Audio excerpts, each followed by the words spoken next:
आज Doubtnut app download करें। Doubtnut पर अपने सभी गणित, रसायन विज्ञान, भौतिक विज्ञान और जीव विज्ञान के डाउट्स का करो सफाया।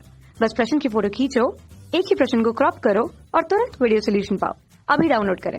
हेलो दोस्तों, यहाँ प्रश्न की एक तेज गति वाली ट्रेन 200 किलोमीटर की दूरी धीमी गति वाली ट्रेन की तुलना में 1 घंटे पहले तय कर लेती है। ठीक, तो यदि धीमी गति वाली ट्रेन की चाल तेज गति वाली ट्रेन से 10 किलोमीटर प्रति घंटा कम हो तो दोनों ट्रेनों की गति हमें चाल ज्ञात करनी है। ठीक, तो चलिए इस प्रश्न को हल करते हैं। तो यहाँ पे हम क्या करते हैं कि पहले हम जो तेज गति वाली ट्रेन है उसकी गति हम मान लेते हैं x किलोमीटर प्रति घंटा है। ठीक, तो यहाँ पे लिखेंगे तेज गति वाली ट्रेन की चाल, तो ये क्या लिख मान लेते हैं इसको x किलोमीटर प्रति घंटा, ये मान लेते हैं हम। ठीक, तो यहाँ पे अगर हम धीमी गति वाली ट्रेन की चाल निकालें, अगर धीमी गति वाली ट्रेन की चाल, तो ये क्या हो जाएगा, ये हो जाएगा हमारा x माइनस 10, क्योंकि यहाँ पे क्या बोल रहा है, हमें बोल रहा है कि धीमी गति वाली ट्रेन की तुलना में जो हमारी तो तेज गति वाली ट्रेन है वो धीमी गति की तुलना में 1 घंटे पहले पहुंचा लेती है। और यहाँ पे क्या बोल रहा है कि धीमी गति वाली ट्रेन की चाल तेज गति वाली ट्रेन से 10 किलोमीटर प्रति घंटा कम है।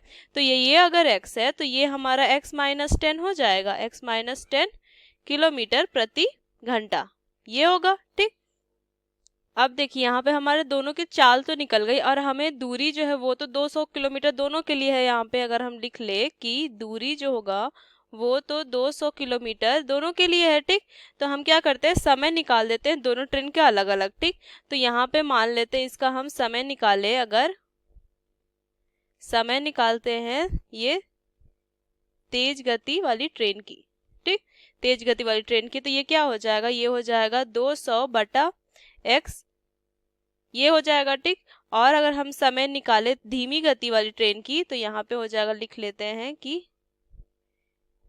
धीमी गति वाली ट्रेन की, तो ये क्या हो जाएगा 200 बटा x माइनस 10 होगा, ये होगा। ठीक, अब हम क्या करते हैं, हमें क्या बोला है कि ये जो है तेज गति वाली ट्रेन 200 किलोमीटर की दूरी धीमी गति वाली ट्रेन की तुलना में 1 घंटे पहले समय, मतलब 1 घंटे पहले तय कर लेती है। ठीक, तो यहाँ पे क्या होगा कि हम इसको कैसे लिखेंगे कि देखिए अगर हम, ठीक, तो इसको देखिए हम कैसे लिखते हैं, यहाँ पे हो जाएगा 200 बटा x जोड़ 1 बराबर 200 बटा x माइनस 10। क्यों, देखते हैं। अगर हमें ये तेज गति वाला समय दिया हुआ है, ये हमें क्या बोल रहा है, 1 घंटा पहले पहुंच जाता है। ठीक, और ये हमें धीमी गति वाली ट्रेन है। ठीक, इसने 4 मिनट में दूरी, मान लेते हैं इसको कि हमने 4 मिनट में ये दूरी तय कर लिया। ठीक, और ये हमें 1 घंटा, अगर ज्यादा इसमें कम समय तो ये मान लेते हैं 5 घंटा हो जाएगा।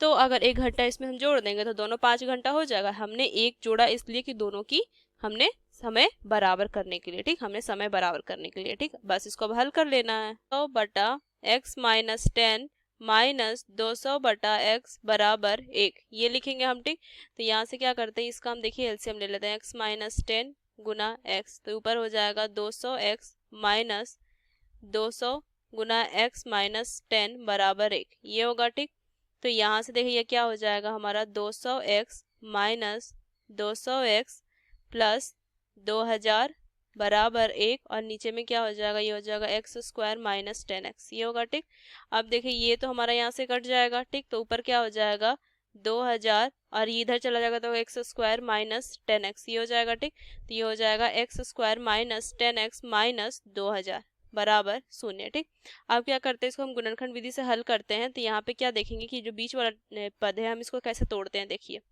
एक्स स्क्वायर, यहाँ पे क्या लिखेंगे, इसको हम लिख सकते हैं माइनस 50x जोड़ 40x माइनस 2000 बराबर 0, ये लिखेंगे।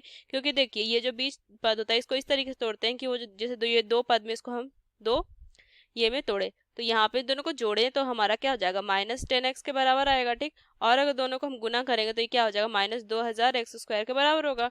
ठीक, तो यहाँ पे देखिए x हम कॉमन ले लेंगे तो x माइनस 50 हो जाएगा, और यहाँ पे अगर हम 40 कॉमन ले तो ये हो जाएगा x माइनस 50 बराबर 0, ये होगा। ठीक, तो यहाँ से हो जाएगा x जोड़ 40 और यहाँ से कॉमन आ जाएगा x माइनस 50 बराबर 0। ठीक, तो यहाँ से हो जाएगा x प्लस 40 बराबर 0 और यहाँ से हो जाएगा x माइनस 50 बराबर 0। ठीक, तो यहाँ से x बराबर माइनस 40 और यहाँ से x बराबर 50। ठीक, अब देखिए x हमने क्या माना था, x हमने गति मानी थी ना, तो ये हमारा कभी ऋणात्मक होगा नहीं, तो ये हम नहीं लेंगे, तो x बराबर 40 आ जाएगा, 50 आ जाएगा हमारा।